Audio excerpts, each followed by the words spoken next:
दोस्तों आप सभी को राम राम। बहुत ही इंपॉर्टेंट अपडेट देंगे कल के लिए। आपको पता है कि आज हमने बताया था बाय ऑन डिप स्ट्रैटेजी लगेगी, तो आपने अगर लगाई तो बहुत अच्छी बात होगी, खुश होंगे आप।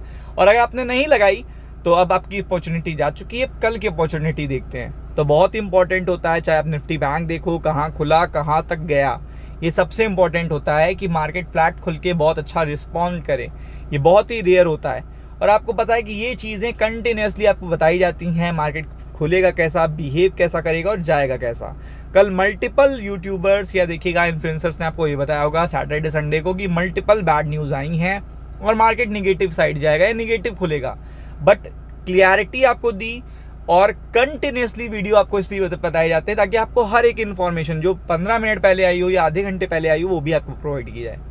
तो अब जो कल की स्ट्रैटेजी रहेगी वो सेल ऑन राइज स्ट्रैटेजी रहेगी, क्योंकि अब हम लोग देखिएगा एक नए पर्टिकुलर वीक में स्टार्ट हो चुके हैं।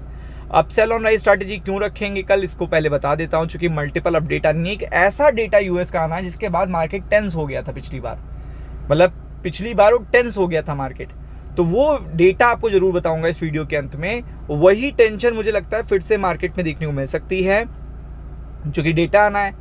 तो इसलिए देखिएगा यहाँ पे आप देख सकते हो कि पहले तो टारगेट डिस्कस कर लेते हैं। मुझे लगता है 24,200 रेजिस्टेंस रहेगा जहाँ पे कॉल राइटिंग हो रही है।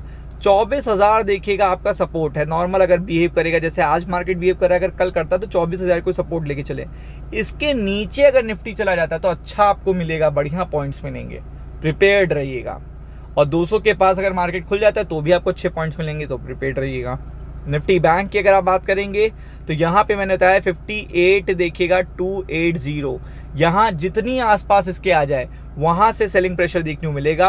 और अगर यहीं पे रहता है 58 के नीचे रहे, कंटिन्यू 58 के नीचे रहे, 58,000 के नीचे रहे, तो आप समझ लीजिए ये बहुत बढ़िया आपके लिए एक चांस बन जाएगा कि मार्केट सरक के जाने वाला है यहाँ पे।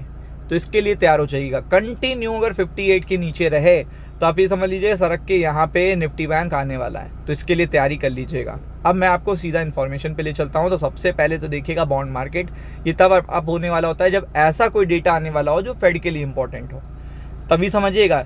ये कम नहीं, आप ये बहुत अच्छा 1% अप होना बहुत ही ज़्यादा इंपॉर्टेंट है समय।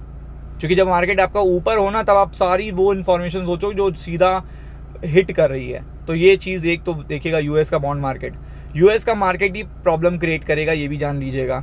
आगे बढ़ते हैं। फिर जापान मैंने आपको बताया सबसे ज़्यादा प्रॉब्लम क्रिएट करता है जापान के देखिएगा बैंक ऑफ जापान के मिनट्स आने वाले हैं, वहाँ पे भी आपको देखिएगा स्ट्रिक्ट एक्शन देखने को मिल सकते हैं, तो वो एक इम्पैक्ट क्रिएट करेगा मार्केट पे।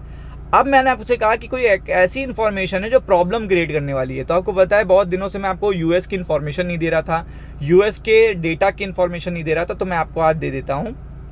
अब आगे भी दूंगा, थोड़ा सा बिजी था। तो आप देख सकते हैं यहाँ पे यूएस का पीसीई, पर्सनल कंजम्पशन एक्सपेंडिचर का डेटा। तो आप ये समझ लो पीसीई डेटा जो आने वाला है, तो उसके बेसिस पे अगर आप देखोगे तो यहाँ पे ये सीधा इन्फ्लेशन के नंबर्स होते हैं, तो ये डेटा प्रॉब्लम क्रिएट करने वाला है। और the best part is Japan बहुत ही इंपॉर्टेंट है। और कल लाइव मार्केट में आपके यूरो एरिया के जो पीएमआई के नंबर्स हैं ये भी बहुत बड़ा फ्लैश क्रिएट करेंगे।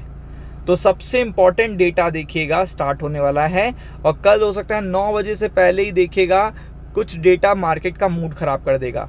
कैसे बताते हैं। एक तो देखिएगा जो ये पीएमआई के नंबर आएंगे ये खराब आएंगे, चाहे जापान के आए, चाहे यूरोप के आए, चाहे देखिएगा आपके अमेरिका के आए, तो ये 9 बजे से पहले ही आ जाएंगे। तो ये इनका इम्पैक्ट आपको जापान के मार्केट पे कल देखने को मिलने लगेगा। फिर चाइना के देखिएगा इंटरेस्ट रेट से रिलेटेड डिसीजन आने हैं, तो हो सकता है ये स्ट्रिक्ट अगर रहते हैं तो यहाँ पे भी प्रॉब्लम हो सकती है, लेकिन ये 50-50% चांस है, क्योंकि चाइना की चीज़ों को प्रेडिक्ट करना डिफिकल्ट होता है, उनका डेटा बहुत ज़्यादा डिस्क्लोज नहीं होता। तो ये यहाँ पे एक सिचुएशन है। अब सबसे बड़ी सिचुएशन यहाँ पे एडीपी एम्प्लॉयमेंट चेंजिंग के नंबर, और मैंने आपसे बताया था कि एक डेटा आया था जिसके बाद मार्केट क्रैश हो गए थे, वो डेटा मैं आपको बता देता हूँ। वो सबसे इंपॉर्टेंट डेटा होता है एडीपी का आपको डेटा, जो आपको पता है एम्प्लॉयमेंट का डेटा। लास्ट एम्प्लॉयमेंट का डेटा, जॉब का डेटा जो आया था वो एक्सपेक्टेशन से ज़्यादा आ गया था, तो यूएस के मार्केट क्रैश हो गए थे, सारे मार्केट को उन्होंने क्रैश कर दिया था। तो एडीपी के एम्प्लॉयमेंट का डेटा भी वही बात बताएगा, तो कल पहले से ही मार्केट उसके लिए थोड़ा प्रिपेयर्ड हो सकता है, थोड़ा सा नर्वसनेस देखने को मिल सकती है अमेरिका के बाजार में। और पीएमआई के नंबर तो वैसे भी इनके खराब आने वाले हैं, क्योंकि मैन्युफैक्चरिंग एक्टिविटी जब इन्फ्लेशन ज़्यादा होता है तो इम्पैक्ट होती है। फिर मैंने आपको बताया था कि मैं और भी आपको इन्फॉर्मेशन दूंगा, तो और इन्फॉर्मेशन आप देख सकते हो कि यहाँ पे न्यू होम सेल ये बढ़कर आ जाती है तो दिक्कत है। फिर आपको पता है जॉब एप्लीकेशन जो होती है ये बहुत बड़ा इंपॉर्टेंट होती है। फिर जीडीपी के नंबर हैं, फेड बैंक के स्ट्रेस टेस्ट का देखिएगा अपडेट है, प्राइस इंडेक्स है, ये सारा डेटा इसी बार आना है। ये हफ्ता ऐसा होगा कि उस सिचुएशन को पूरा हिला देगा। मतलब ये डेट नोट कर लीजिए, ईसीबी की मीटिंग भी यहाँ पे देखने को मिल रही है। टोक्यो के सीपीआई इन्फ्लेशन के नंबर जो खराब आने वाले हैं वो भी इसी पर्टिकुलर वीक में आने वाले हैं। बीओजे बैंक ऑफ जापान की समरी आने वाली, ओपिनियन मिनट्स आने वाले हैं, वो भी आपको पता है बुधवार को ही देखने को मिलेंगे। तो ये सारी चीज़ें मूड खराब करने वाली हैं, तो इसके लिए तैयार रहिए। अब सेल ऑन राइज स्ट्रैटेजी अब अगले मल्टीपल डेज में आपको देखने को मिलेंगी। Be prepared for it. Ram Ram.